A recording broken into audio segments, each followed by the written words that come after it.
hay que contextualizar que el actual gobierno hace 3 a 4 meses que está reflotando ese ministerio.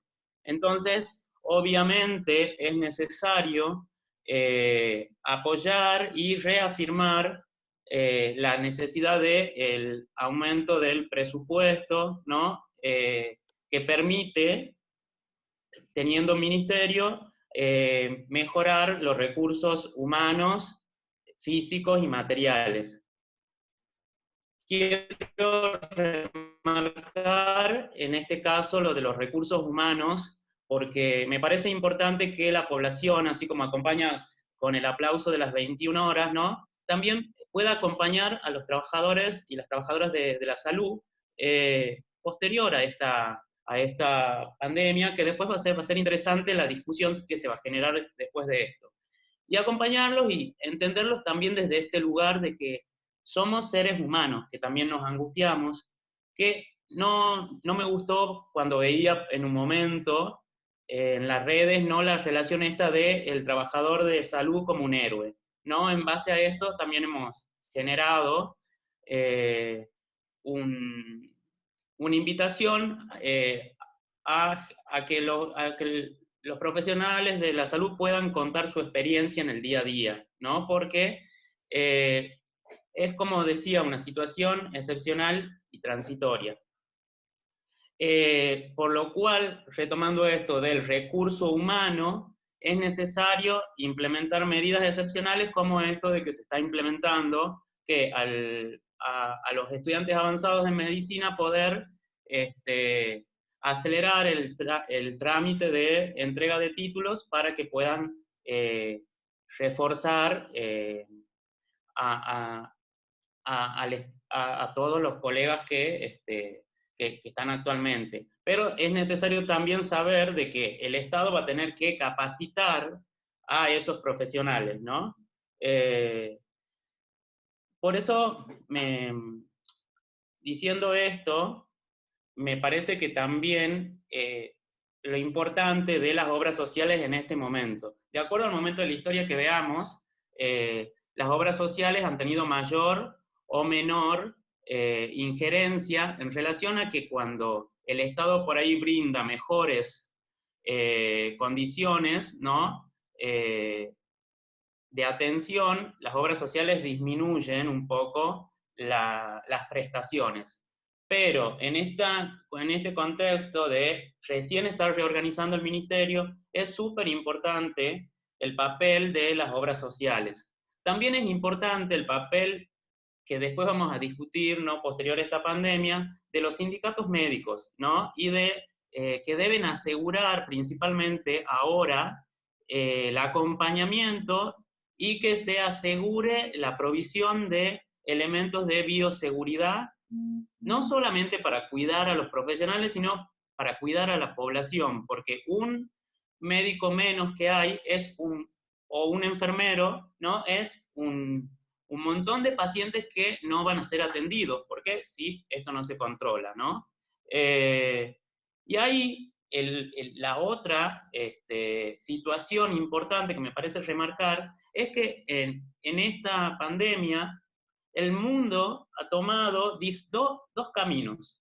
Uno, que es el de algunos países de una visión más capitalista, que con tal de no tener algunas pérdidas económicas, han demorado en declarar la cuarentena obligatoria.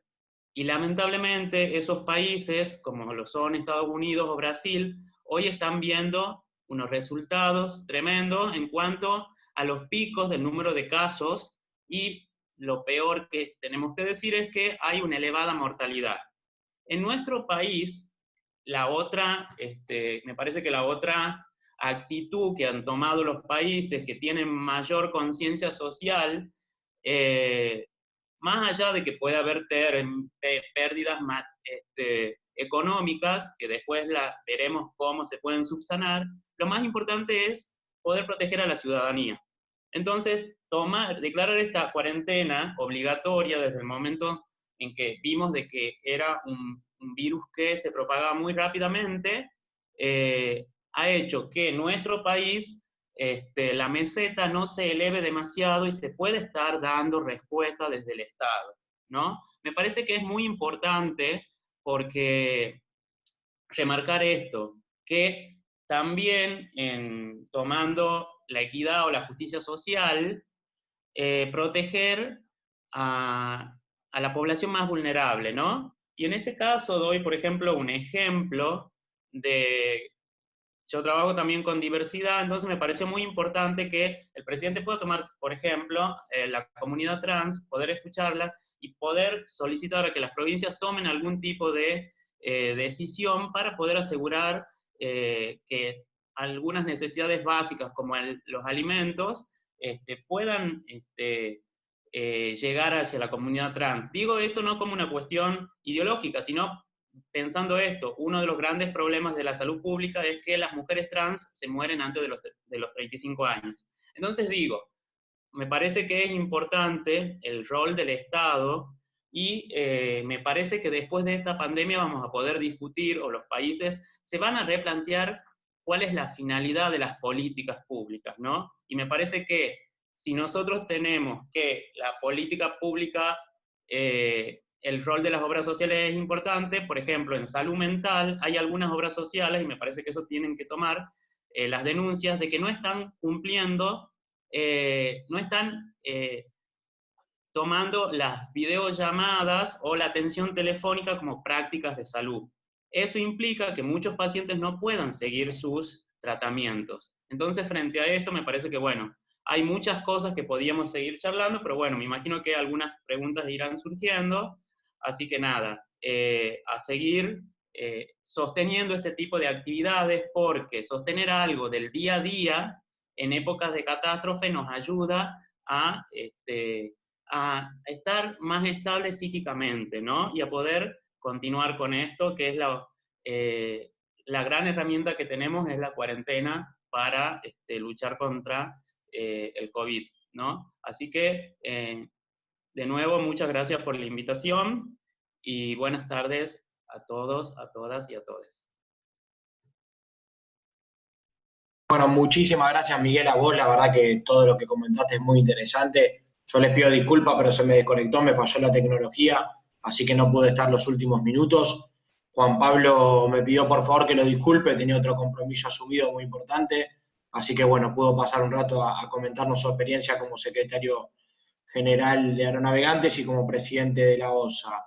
La verdad que, Miguel, yo me quedo pensando muchas de las cosas que vos decís, sobre todo sobre la sindicalización de los médicos, la protección de los mismos, quién los cuida y demás.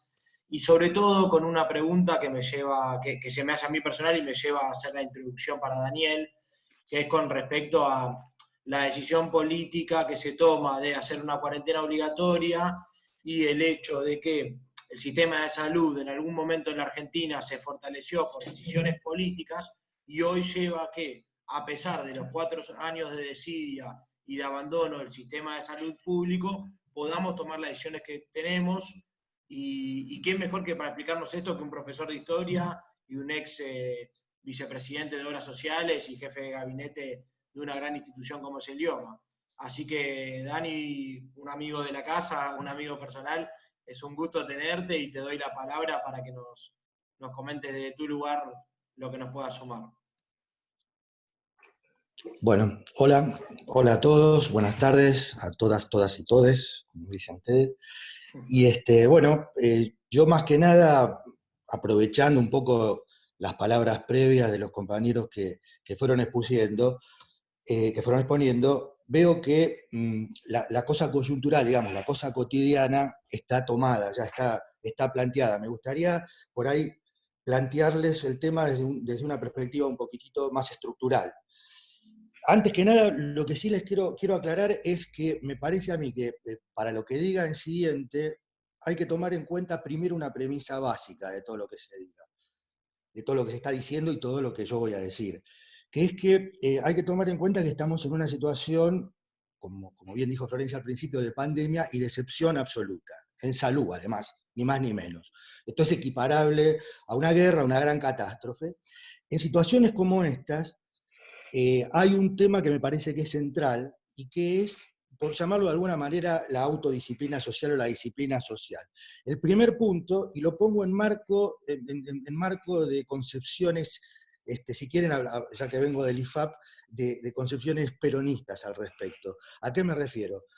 Al rol del gobierno. O sea, en una catástrofe y en una situación de extrema urgencia y en una situación de batalla, ¿visto? ¿No? O sea, estamos en el medio de una batalla, la primera premisa es saber que hay una conducción, que es el gobierno, y como estamos en el medio de la pelea y en el medio de la situación, la primera responsabilidad, sobre todo de los dirigentes, me parece a mí, es ayudar a que las directivas que está tomando la dirección, que es el gobierno, la conducción, el comando estratégico, puedan ser cumplidas. No es momento de discutir cuáles son las distintas alternativas. Estamos en el medio de un problema y el primer tema es acatar, difundir y ayudar a quienes están conduciendo, porque la peor catástrofe sería la diversidad, que es lo que está pasando en Brasil, por ejemplo. Además de la concepción del gobierno brasileño,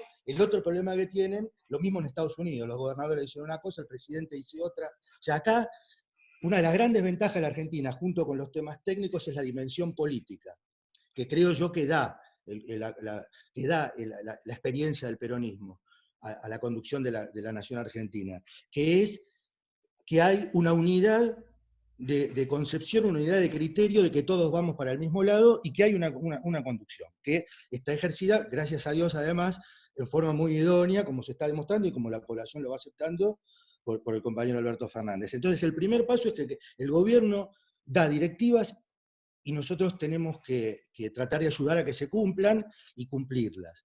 Dentro de eso vienen después, aparte, dicho esto, vienen un poco después entonces sí todas las contextualizaciones, todas las distintas premisas, los distintos aspectos parciales, y todo lo que, y la historia que hay atrás de esto, porque el otro tema que yo quería plantear es que llegamos a esta coyuntura con una historia, como un poco dijo Florencio, una historia reciente, una historia sobre el Estado, una historia sobre distintas concepciones de la salud, una historia de las obras sociales, como planteó Juan Pablo.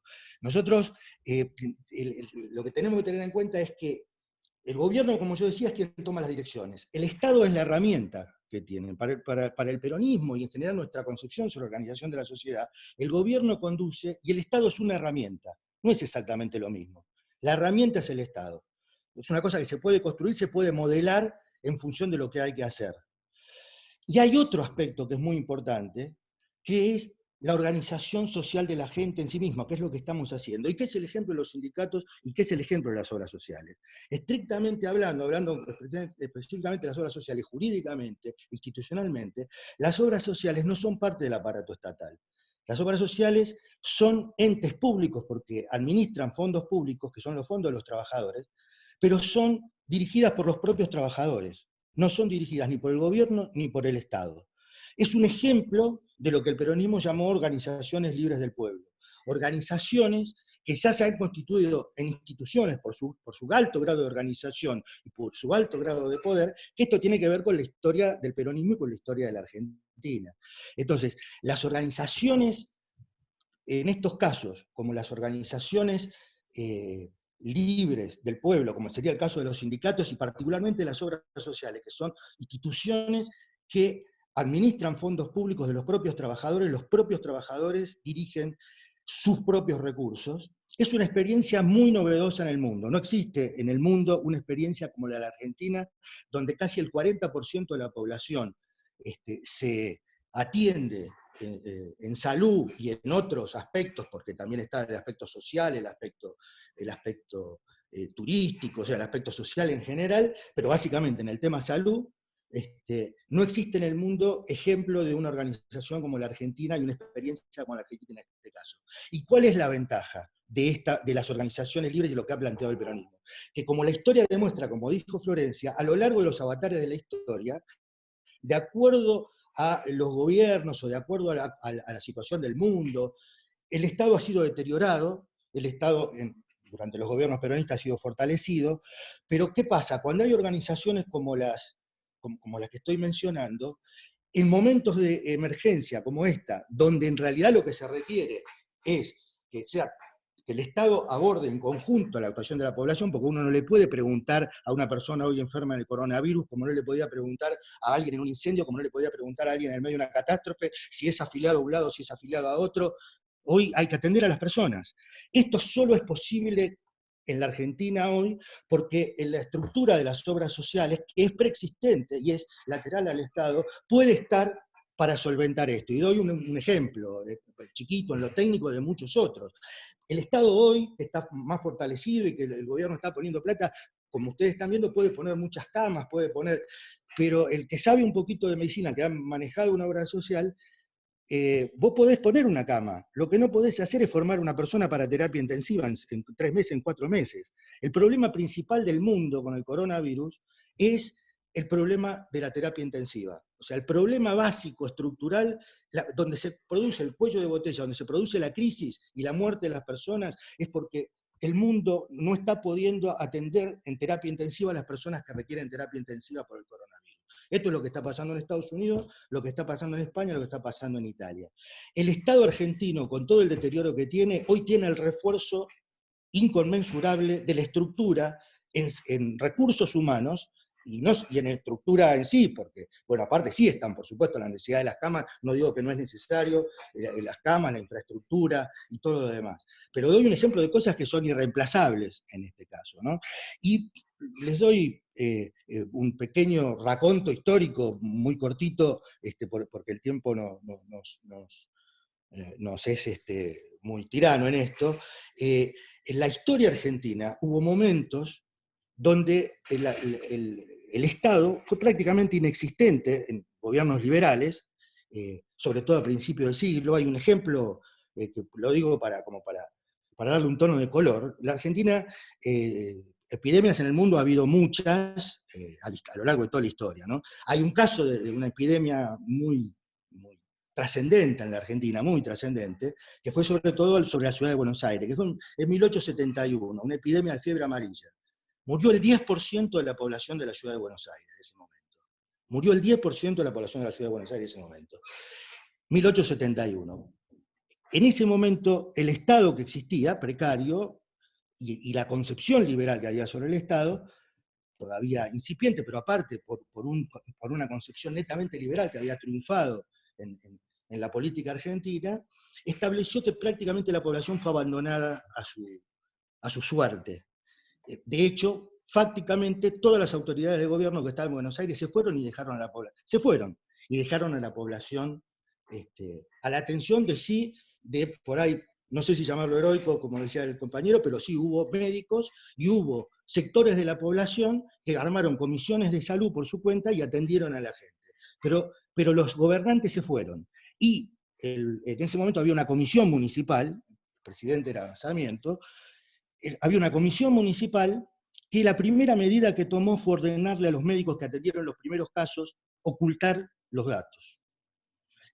Porque, bueno, situaciones políticas y no quería escuchar a los médicos y tomó la decisión de ocultar los datos, con lo cual la epidemia de fiebre amarilla, que es una epidemia totalmente distinta a esta, porque la transmite un mosquito, la fiebre amarilla, y bueno, tiene otras connotaciones que sería largo explicar, pero el gobierno municipal de ese momento decidió ocultar los datos durante mucho tiempo, por lo cual la epidemia estalló en forma catastrófica y transformó la historia. La ciudad de Buenos Aires fue transformada totalmente. Sería largo detallar muchos ejemplos, pero se transformó totalmente. Lo concreto es que murió el 10% de la población de ese momento. Se llamaba Nicolás Martínez Dios, el presidente de la comisión municipal de la ciudad de Buenos Aires en ese momento. No sé si les suena, para ver cómo la historia cómo la historia a veces está presente. Así fue la historia de la salud en la Argentina, y hay un antecedente de la obra social, es que los sindicatos anarquistas a principios del siglo empezaron a ser mutuales, y los inmigrantes empezaron a ser mutuales, hospitales de la comunidad y mutuales, para atender su propia salud que el Estado no atendía. pese a que había muchos médicos que lo venían planteando, no es un invento del peronismo, pero había muchos médicos que lo venían planteando, pero el Estado liberal decidía que los recursos no podían ser aplicados al Estado, y los pocos recursos que había eran administrados por la sociedad de beneficencia, que eran las esposas de los ricos, de la élite rica de la ciudad de beneficencia de Buenos Aires y de la Argentina. La Sociedad Nacional de Beneficencia era la que manejaba los recursos para la salud de la Argentina antes de la llegada del peronismo, los recursos básicos, sobre todo en la década del 20 y del 30. La Sociedad de Beneficencia, que el presidente Carlos Pellegrini, cuando le fueron a decir que, algunos médicos de aquel momento le fueron a decir que la plata la tenía que administrar el Estado y no una sociedad de beneficencia, dijo que era absolutamente imposible, que era la tarea política más difícil que había en la Argentina, sacarle el manejo a la sociedad de beneficencia, que eran las mujeres de todos los políticos argentinos, aristocráticos y elitistas de aquella época. La disolvió Eva Perón el día que asumió como primera dama, porque la presidenta de la Sociedad de Beneficencia tradicionalmente era la mujer del presidente de la Nación. Por eso Carlos Pellegrini, cuando era presidente, dijo: llego a sacarle la plata a mi mujer y me mata. Pero bueno, así es la historia argentina. Cuando viene Carrillo, cambia totalmente y aparece la idea de salud pública. Viene el peronismo y aparece la idea de salud pública. Es el Estado y lo público, o sea, es el Estado el que tiene que garantizar y dirigir la salud pública. Acá viene lo que dice Juan Pablo. La posibilidad de que, aunque no sean estatales las obras sociales, sí el Estado marca la política de la salud pública en la Argentina. Después se puede instrumentar de distinta manera, y el peronismo le dio el poder a los sindicatos y la experiencia política a los sindicatos y la experiencia de manejo de los sindicatos, y muchas medidas durante el peronismo, como fue por ejemplo el Hospital Ferroviario y muchos otros antecedentes, que hicieron que posteriormente, cuando el Estado volvió a retirarse, los sindicatos, ya con esa experiencia, ya con esa concepción de la salud como un derecho inalienable de los trabajadores, lograron establecer el sistema de obras sociales que hoy es ejemplo en el mundo, ¿no? Esto es un poco, me parece a mí, el esquema con el cual hoy tenemos. Existe también, acompañando el sector de las obras sociales provinciales, que atienden más o menos a 6 millones de personas también, que también son fondos de los trabajadores del Estado. En estos casos, si bien en muchos directorios hay miembros de los sindicatos correspondientes, son manejados por el Estado estos recursos. Pero son plata de los trabajadores. Quiere decir que con la plata de los trabajadores directamente se atiende a más de la mitad de la población argentina, como decíamos antes. Y lo más importante, quiero recalcar, es esta idea de que son los propios trabajadores los que administran sus propios recursos, y este es el ejemplo inédito que muestra el poder de la Argentina, que no quiere decir, como decía Juan Pablo, que no se puede, en este caso, coordinar absolutamente, más en el caso de emergencia, como decíamos, pero a lo largo de la historia de la salud pública argentina, coordinar, porque mismo la salud privada, que está vista como fines de lucro, hay que tener en cuenta que en el mundo capitalista en el cual vivimos, sobre todo los últimos 70 años en el que el peronismo tuvo que combatir, gran parte de ese periodo, el capitalismo tuvo un avance, sobre todo el capitalismo financiero, un ultracapitalismo llamado nuevo capitalismo. El negocio es uno de los negocios, el negocio de la salud pasó a ser uno de los negocios más importantes y poderosos del mundo. O sea, la salud es un negocio. En Estados Unidos, en la Argentina mismo, la salud es un negocio, es uno de los principales negocios. Y si la salud es un negocio, quiere decir que la enfermedad es un negocio.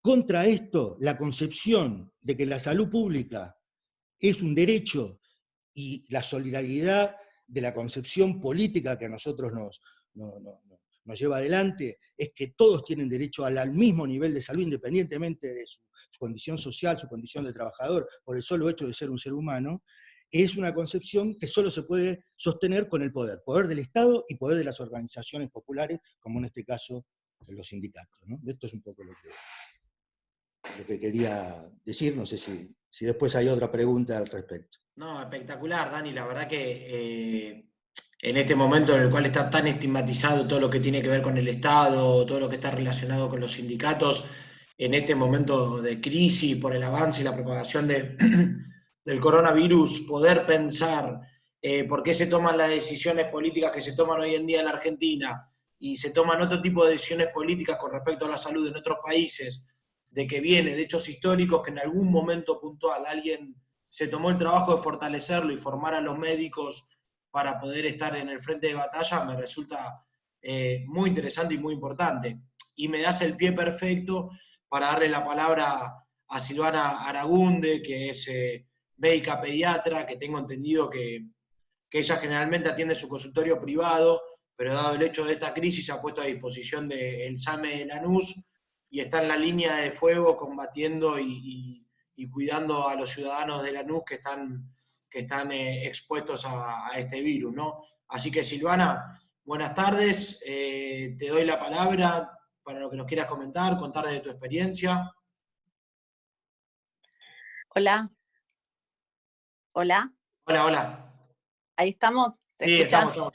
Sí. Hola, buenas tardes a todos. Bueno, antes que nada quiero agradecerles la invitación, decirles que me siento agradecida de haber escuchado los diferentes disertantes. La verdad es que es nutritivo escuchar diferentes especialistas hablar de un tema tan común y que nos nuclea a todos en esta situación, ¿no? Esta pandemia inesperada que vino así a revolucionar un poco las cosas. Yo, mientras escuchaba a la licenciada al inicio bueno, antes que nada agradecerles, decirles que estoy orgullosa de la aerolínea de bandera, que lo que ustedes hacen día a día para mí es un orgullo. Y escuchaba hoy a la licenciada cuando comenzó la charla, esto un poco de que nos agarra esta pandemia en este momento donde estábamos en el cambio un poco de situación y la salud pública desabastecida, totalmente desfinanciada. Gracias a Dios o a algo, a quien esta pandemia ocurrió estos 4 meses después que se fue el gobierno anterior, porque si no, no sabemos qué hubiera podido pasar. Yo estoy esperanzada, en realidad, participo y estoy en la salud pública y no puedo negar la situación en la que estamos. Eh, Estamos haciendo, digamos, yo siento que esto hubiera sido trágico, como te digo, al principio, en unos meses anteriores, ¿no? Pero, bueno, en principio el objetivo y lo que yo apoyo es o lo que siento respaldo es en la decisión del presidente de haber tomado esta decisión pronta del aislamiento obligatorio. Esto fue fundamental, fue clave, fue priorizar la vida y la salud antes que nada, por supuesto basado en experiencias internacionales y basados en expertos del país que sugirieron, digamos, que las cosas se hicieran así. Pero esto fue clave, fue fundamental, esta medida pronta de aislamiento para poder ganar un poquito de terreno en la evolución de esta pandemia, cosa que no se hizo en otros países. Y bueno, todos sabemos los resultados. Acá, en cuanto a eso, estamos los médicos y creo que tenemos, bueno, un poco la función o estamos atrás de todo ese tema. El aislamiento es fundamental, nosotros estamos tratando de concientizar a la población en eso. Escuchaba a la licenciada hoy que decía, no es fácil pedirle a todo el mundo, de acuerdo a su nivel socioeconómico, el quédate en casa, ¿sí? No es igual el quédate en casa para toda la gente.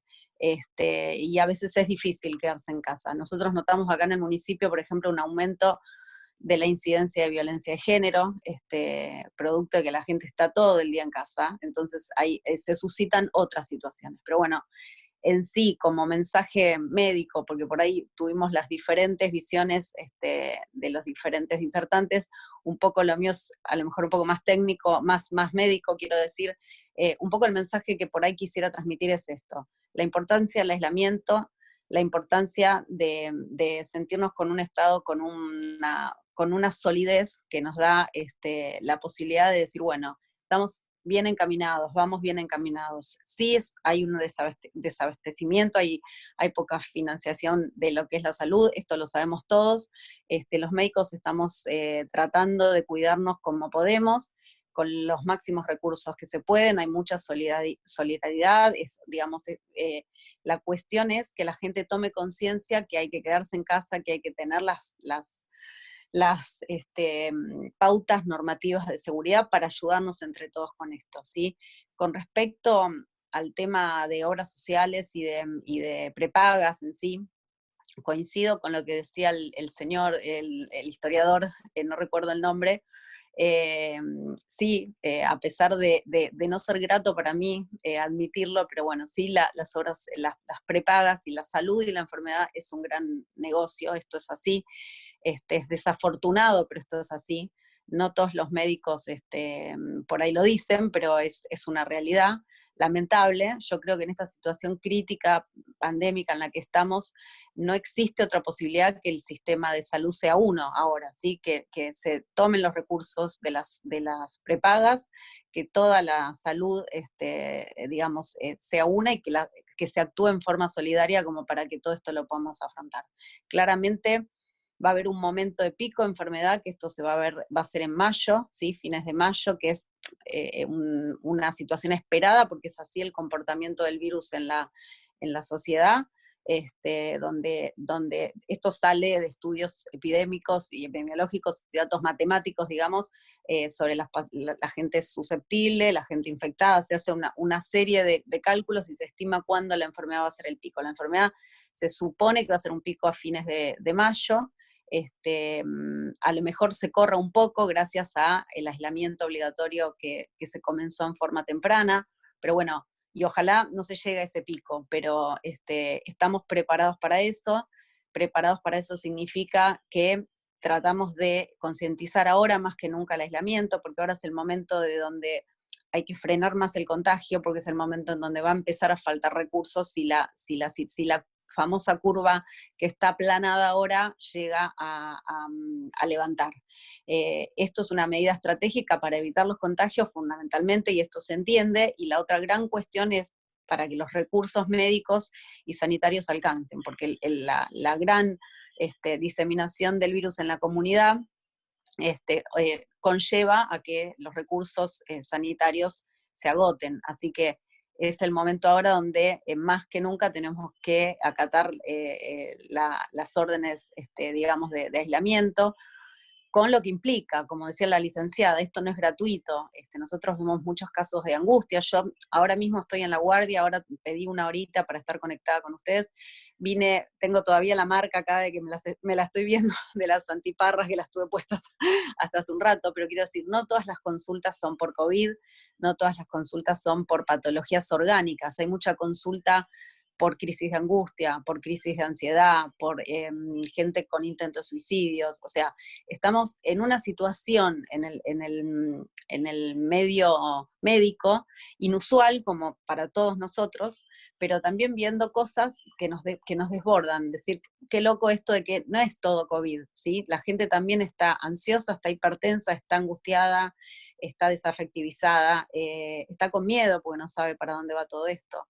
Así que, bueno, todo eso lo estamos afrontando de manera interdisciplinaria, los médicos, los psicólogos, los asistentes sociales. Hay gente que no tiene recursos para estar en su casa y cumplir la cuarentena como debería, entonces también se ayuda desde ese lugar. Hay hospitales de campaña que todos saben que se están preparando con camas y con recursos de mediana complejidad para los pacientes que puedan llegar a tener un seguimiento, que no necesiten una terapia intensiva. Entonces de esa manera desafectar un poco a los grandes hospitales para poder abastecer la atención a estos pacientes de una forma, los pacientes leves y moderados serían justamente los pacientes que no pueden estar en su domicilio y por ahí cumplir las normativas médicas en su domicilio. Entonces estos lugares están destinados fundamentalmente para eso. Bueno, estamos todos preparándonos para eso. Yo trabajo en SAME desde hace un tiempo, me toca en este momento estar en esta situación. Sí soy pediatra y soy neonatóloga y lo ejerzo más en forma privada.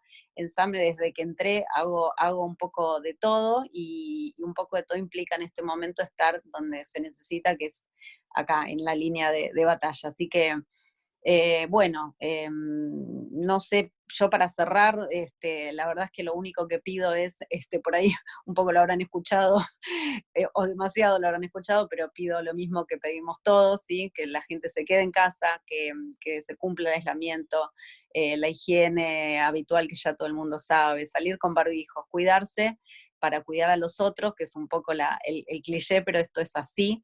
Y bueno, yo pido compromiso, pido confianza bueno, y estamos todos ilusionados en que esto termine, que termine pronto, y bueno, a disposición de ustedes para lo que necesiten. Silvana, muchísimas gracias por tomarte el tiempo de estar acá con nosotros. Es muy interesante escuchar tu experiencia desde ahí, desde la verdadera línea de fuego. Me parece que todos los argentinos estamos agradecidos con los médicos y a veces nos quedamos en un aplauso y sabemos que necesitan un montón de cosas más. Así que muchísimas gracias de verdad. Yo quiero agradecerle a todos los oradores y a todos los espectadores que estuvieron acá presentes escuchando, y no quiero dejar de nombrar que está entre los oyentes Javier Mourinho, que es el director del instituto, y en conjunto con Juan Pablo son los que nos dan la posibilidad de generar este tipo de espacios, que en momentos como estos son muy interesantes, llamarnos a la reflexión y pensar entre todos cuál es la importancia de nuestro sistema de salud. Como decía Silvana, más allá de las críticas y las cosas que pueden faltar, tenemos gente muy formada y que lo hace de vocación para poder atender este momento tan delicado. Yo no sé si Javier quiere decir algo, así que le voy a abrir el micrófono y después ya vamos a ir terminando. Muchísimas gracias a todos. Espera. Ahí está Javi. Hola, hola, buenas tardes a todos y a todas. La verdad no tengo más que palabras para felicitarte a vos, a Juanpi. La verdad que además la emoción de ver la Florencia y de verte a vos y de ver a Ignacio, a ver, bueno, a todos los amigos, a Alejandro, a Fabio, bueno, a Cristian, todos, no quiero nombrarlo a todos, pero la verdad es que es una forma de encontrarnos, como dijiste vos antes. La verdad es que sí, cuando estaba hablando Silvana, me pareció que en un momento iba a decir esto que nos moviliza a todos, ¿viste? Después uno dice, no, estoy en cuarentena, pero sí, la verdad que te moviliza el alma, te moviliza la cabeza, te moviliza la necesidad de encontrarte con los amigos, con los compañeros, con la familia, y ese estado de movilización también es un estado que se transforma en una movilización militante. Solamente hacer una reflexión como las que se hicieron acá. Alguien dijo, ustedes se imaginan, creo que fue Felipe, ustedes se imaginan si en esta coyuntura, en esta crisis, hubiese estado Macri gobernando la Argentina, lo que hubiera pasado. Bueno, yo le agregaría a esa ironía, ustedes se imaginan qué pasaría si en esta crisis no hubiese obras sociales sindicales, no hubiese esta enorme cantidad de recursos físicos y humanos, como señaló Daniel, y ese nivel de organización alcanzado por los trabajadores en la República Argentina, con un Estado debilitado después de todo el desastre que hizo Macri y los que se hicieron durante los gobiernos liberales, durante la dictadura en la Argentina, la situación sería catastrófica. Quiero decirle que en nuestro horizonte de largo plazo, creo que en estos días está por convocar el Consejo Económico y Social. Bueno, el Consejo Económico y Social es una de las cosas que dejó Perón en su legado en el año 74 cuando planteó la necesidad del modelo argentino. Y en ese Consejo Económico y Social también va a estar la Confederación General del Trabajo y también van a estar los trabajadores organizados, así como otras organizaciones de empresarios, de intelectuales, de universitarios, de distintas formas de organización que nuestro pueblo va llevando adelante para desarrollarse. Acuérdense lo que hablamos en todas las veces que tuvimos oportunidad de encontrarnos. Una sociedad tiene poder cuando está organizada. Cuanto más organizada está una sociedad, más posibilidad de tener poder, más posibilidad tiene de salir adelante. Lo que hoy Daniel decía, este respeto a la cuarentena, Silvana, tiene que ver con los niveles de cultura política y de organicidad que tiene nuestra gente. Nuestra gente entiende lo que es el poder de la organización porque lo vive, porque es capaz de veranear muchas veces porque tiene una obra social que se lo permite, es capaz de acceder a la salud, a la educación, es capaz de acceder a un montón de cosas porque su organización social se la permite, como se la permite su club de barrio, que también es una organización libre del pueblo, como se las permiten montones de instituciones que, como bien decía Daniel, no tienen fines de lucro. nosotros decimos, hay que organizar la solidaridad. Ayer hacía mención en un seminario que estoy dando, a una carta que mandó Francisco hace 5 días, con esto termino, a los movimientos populares. Y dice, nosotros no vamos a una organización de un Estado céntrico o de un mercado céntrico. Esas son herramientas. Nosotros lo que buscamos es una democracia social. Una democracia social es con un fuerte poder del Estado, pero sobre todo con un gobierno centralizado, un Estado descentralizado y un pueblo libre, donde las organizaciones del pueblo formen a partir de un Consejo Económico y Social o a partir de alguna forma que la Argentina se dé, forma de participar en el gobierno. Nosotros nuestro ideal es una democracia social, no una democracia de ciudadanos, de individuos, una democracia de la sociedad organizada, de la comunidad organizada. Digo esto porque es muy relevante el rol de las obras sociales sindicales, porque es una organización señera, es una organización que se transforma en columna vertebral, es modelo de organización para toda la Argentina. Así que bueno, eso solo y como siempre a disposición de todos ustedes. Felicitaciones. Bueno, muchas gracias Javi por las palabras, muchas gracias a todos. Nada, cuidémonos en nuestras casas y seamos más solidarios que nunca, compañeros. Damos por finalizada la conferencia. Muchas gracias. Gracias, hasta luego, un abrazo. Hasta luego. Hasta luego, gracias.